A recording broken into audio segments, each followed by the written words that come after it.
Bon, d'abord, je voudrais remercier tous les médias qui sont présents à cette conférence. Je voudrais également remercier tous ceux qui nous ont aidés à préparer cette conférence, à pouvoir le réaliser. Et ce que nous devons retenir aujourd'hui de cette conférence, c'est que le Togo se trouve dans une situation d'endettement qui est préoccupante. Aujourd'hui, selon les prévisions du FMI, nous sommes à 54%, quasiment du PIB au niveau de la nation.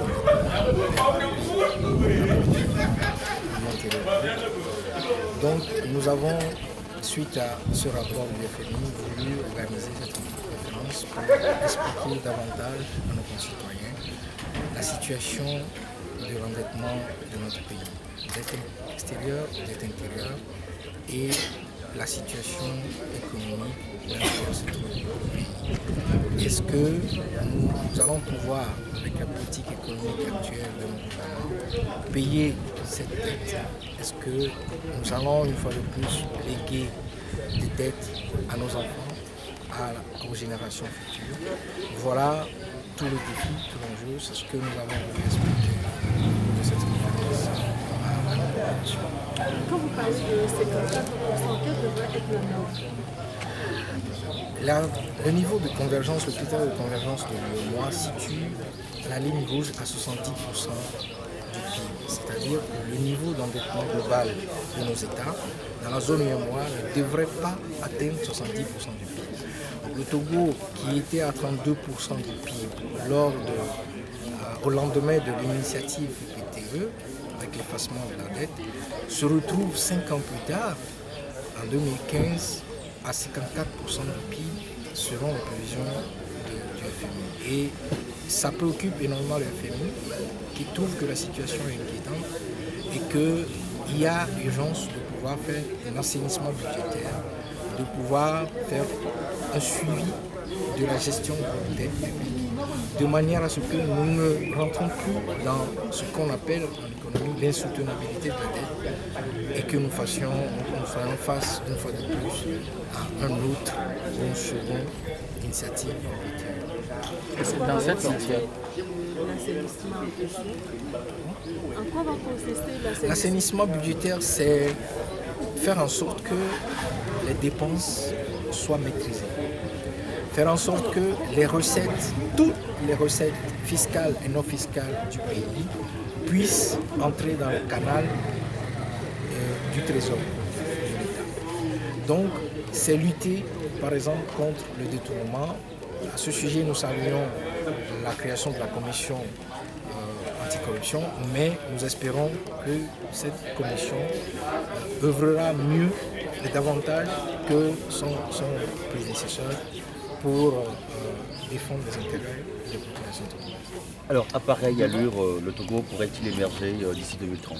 Écoutez, nous avons, avec Économique, sorti déjà un document sur la problématique de l'émergence en 2030. Et dans ce document, nous avons clairement indiqué que dans la situation économique actuelle, politique actuelle de notre pays, il sera extrêmement compliqué que le Togo puisse émerger en 2030. Le Togo émergera sans doute un jour, mais ce n'est certainement pas en 2030, compte tenu de la situation macroéconomique actuelle de notre pays. Et qu'en est-il de l'arrimage du franc CFA avec l'euro qui serait aussi un blocage pour ce déplacement? À veille économique, nous attendons toujours un document écrit, un document économétrique écrit, bien élaboré, qui prouve qu'il y a une corrélation forte entre notre niveau de croissance, de création de richesses et de développement économique et la problématique de l'arrimage au franc CFA. En ce qui nous concerne, nous estimons au jour d'aujourd'hui que les populations de la zone CFA, notamment le Togo, n'a pas les moyens nécessaires pour se désarrimer du franc CFA.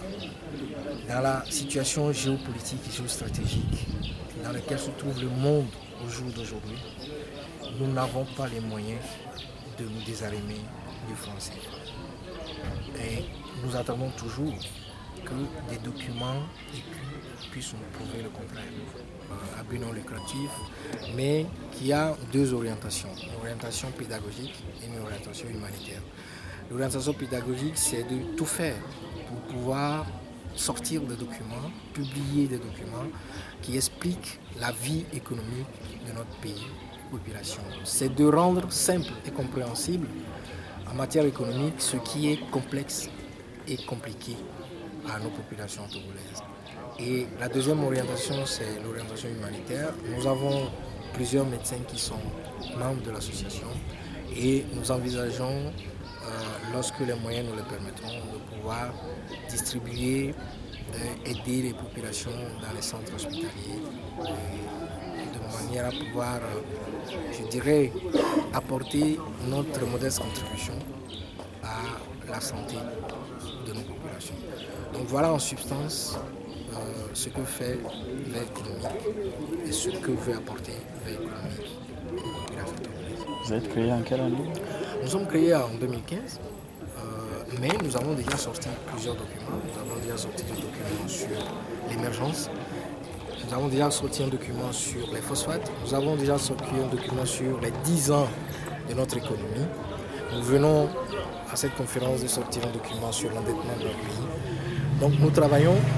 Nous avons pour objectif de sortir bientôt un document sur le niveau de taux de croissance requis au Togo pour émerger.